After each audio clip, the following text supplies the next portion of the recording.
Et salut l'équipe, on se retrouve pour une nouvelle vidéo. Dans cette vidéo, on va analyser ma dernière séance de street workout à la maison de calisthénie. Du coup, je sais pas pourquoi je dis street workout parce que je suis pas dans la rue. Bref, mon dernier entraînement à la maison, ma séance hypertrophie, ma séance volume Attendez, je prends mon carnet.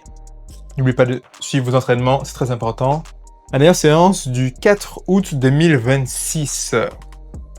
Alors c'est cette séance-là. Pas de début handstand, focus directement sur un début de travail pour maîtriser le handstand push-up. Donc, 3 séries de handstand push-ups. Oh putain.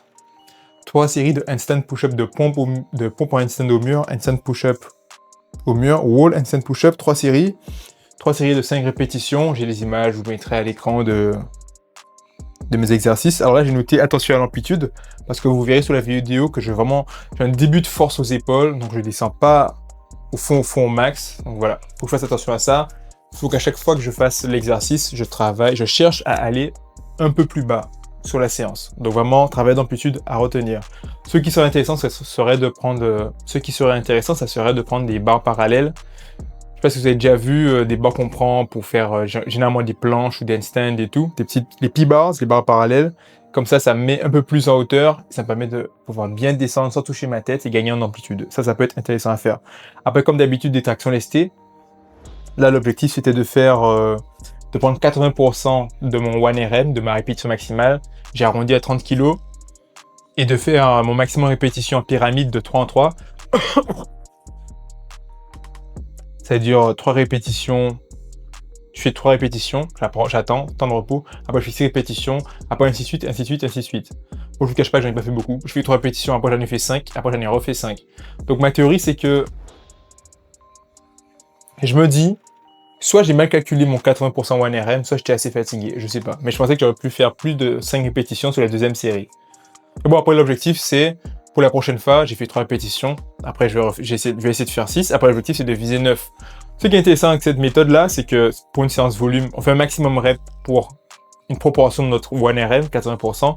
L'objectif, c'est de monter à la pyramide le plus haut possible. Et on sait que quand on a atteint un certain niveau, par exemple, vous arrivez à aller jusqu'aux 16 répétitions, vous avez à faire jusqu'à 16 répétitions, ben là, vous savez que vous avez vraiment travaillé, vous avez vraiment gagné en force, et que si vous arrivez à faire ça à 80% de votre 1RM, vous avez gagné en force sur votre répétition maximale, le 1RM. Votre pire, quoi, votre max. Cette méthode-là, elle n'est pas de moi, c'est de la personne qui m'accompagne aussi, qui m'aide aussi dans mon apprentissage, dans mes entraînements, pour que je gagne connaissance, surtout pour le handstand push-up. Il m'a proposé cette séance-là, c'est super intéressant. Travailler en pyramide. Et bien sûr, après, traction lestée, des dips lestés.